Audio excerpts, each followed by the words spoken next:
नमस्कार मित्रों। तो एक बार फिर से हम लेकर आ चुके हैं तेरे रंग में रंगी सीजन 2 का भाग 34। इस भाग को शुरू करने से पहले मेरी आप सभी से एक छोटी सी रिक्वेस्ट है कि अगर आपको स्टोरी अच्छी लग रही हो तो प्लीज चैनल को सब्सक्राइब कर लीजिए और इस वीडियो को लाइक तो जरूर ही कर दीजिए। तो चलिए हम चलते हैं अपनी कहानी की तरफ। रुद्रपुर, रात का वक्त। डाइनिंग टेबल पर बैठा ऋषभ बेसब्री से अपने डिनर का इंतजार कर रहा था। उसकी निगाहें बार बार किचन की तरफ उठती, लेकिन वर्तिका उसे किचन के अंदर नहीं आने दे रही थी। वह टेबल पर अपनी उंगलियां थपथपाते हुए छत की ओर देखकर मन ही मन बड़बड़ाया जा रहा था। हे भगवान, क्या आज मैं कुछ खा भी पाऊंगा या यूं ही भूखा सोना पड़ेगा। उसी समय वर्तिका किचन से निकली और बोली, आप क्या बड़बड़ा रहे हैं? ऋषभ ने चौंकते हुए जवाब दिया, अरे कुछ तो नहीं, कुछ भी तो नहीं। वर्तिका मुस्कुराई, लेकिन उसने ऋषभ की बात पकड़ ली और कहा, नहीं, मैंने सुना आप ऊपर देख के कुछ कह रहे थे। क्या कह रहे थे आप? ऋषभ ने ये सुना तो बात को टालने की कोशिश करते हुए कहा, वो तो बस ऐसे ही कह रहा था कि लगता है आज कुछ स्पेशल खाने में मिलेगा। वैसे क्या बना रही हो डिनर में तुम? ये सुनकर वर्तिका की आंखें चमक उठी।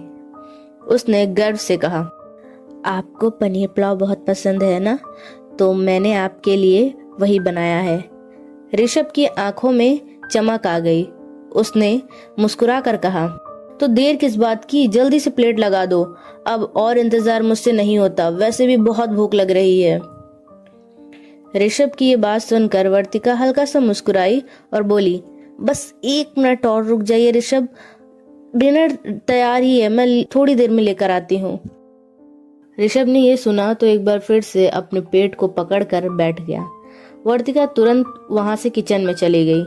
थोड़ी देर बाद वर्तिका गरम गरम पनीर पुलाव लेकर आई और बड़े प्यार से उसे ऋषभ की प्लेट में परसने लगी।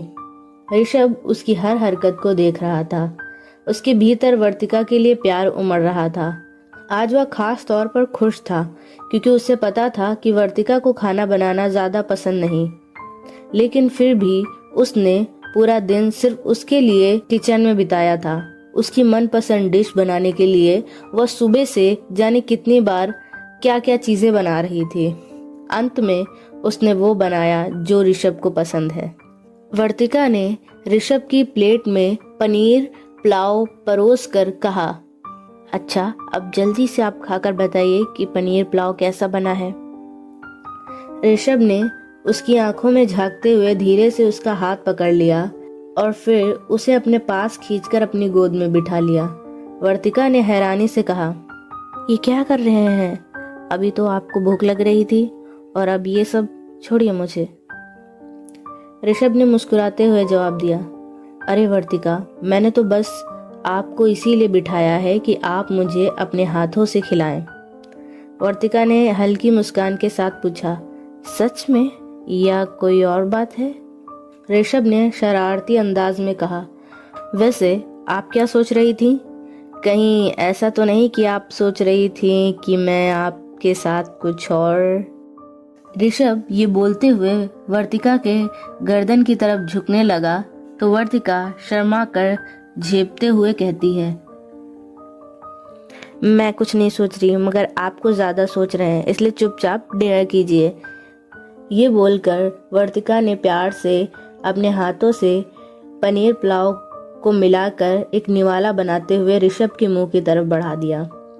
ऋषभ ने मुस्कुराते हुए निवाला खाया और तारीफ करते हुए बोला, वाह, इतना स्वादिष्ट पुलाव, मुझे नहीं पता था कि मेरी बीवी इतना अच्छा खाना बना सकती है। यह कहते हुए उसने भी एक निवाला बनाया और वर्तिका की तरफ बढ़ा दिया। अब तुम्हारी बारी। वर्तिका ने हंसकर उसके हाथों से खा लिया।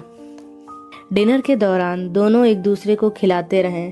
माहौल में हंसी और प्यार घुल गया था। तभी ऋषभ की नजर वर्तिका के होठों के कोने पर पड़ी जहां चावल का एक दाना अटक गया था। वह मुस्कुराया और बोला, रुको, ये दाना हटाना पड़ेगा।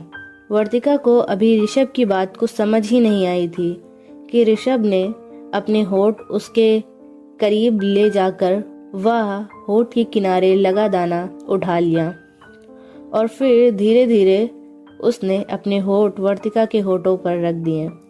वर्तिका की धड़कनें तेज हो गईं, लेकिन उसने कुछ नहीं कहा। उसने अपनी आंखें हल्के से बंद कर ली। कुछ देर के लिए डाइनिंग एरिया में एक गहरी खामोशी छा गई। यह खामोशी शब्दों की मोहताज नहीं थी, ये सिर्फ उनके प्यार की गवाही दे रही थी। कुछ देर की किस के बाद वर्तिका ऋषभ से दूर होती है। वर्तिका के गालों पर शर्म की हल्की लाली साफ झलक रही थी। वह ऋषभ से नजरें बचाते हुए जल्दी जल्दी प्लेट उठाकर किचन में चली जाती है। बर्तनों को धोने के बहाने वह अपने दिल की धड़कनों को शांत करने की कोशिश कर रही थी, जो उसकी बेचैनी को और बढ़ा रही थी। ऋषभ उसकी हर हरकत को देख मुस्कुरा रहा था। वह खड़ा हुआ, वॉश बेसिन के पास आकर जल्दी से उसने हाथ धुले और फिर चुपचाप किचन के दरवाजे से टेक लगाकर खड़ा हो गया। उसकी आंखों में एक शरारत चमक रही थी और होठों पर हल्की मुस्कान। वर्तिका बर्तन धोने के बाद जब पीछे मुड़ती है तो उसकी नजर ऋषभ पर जाती है, जो दरवाजे से टेक लगाकर खड़ा हुआ था। ये देख उसकी सांसें फिर से तेज हो जाती हैं। उसकी आंखें थोड़ी चौड़ी हो गईं और उसके हाथ अनजाने में ही उसके गीले आंचल को पकड़ने लगी। ऋषभ ने उसे नजरों से बांध लिया। वह धीरे धीरे उसकी ओर बढ़ा, हर कदम जैसे उसकी घबराहट बढ़ाने के लिए था। वर्तिका ने खुद को संभालते हुए धीरे से कदम पीछे खींचे।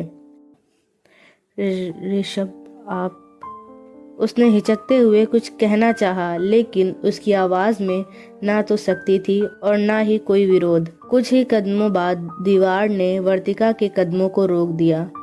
वह और पीछे नहीं जा सकती थी। ऋषभ अब उसके इतने करीब था कि उसकी गर्म सांसें वर्तिका के चेहरे को छू रही थीं। उसने झुकी हुई नजरों से उसे देखा और वह उसके हैंडसम चेहरे में खो गई।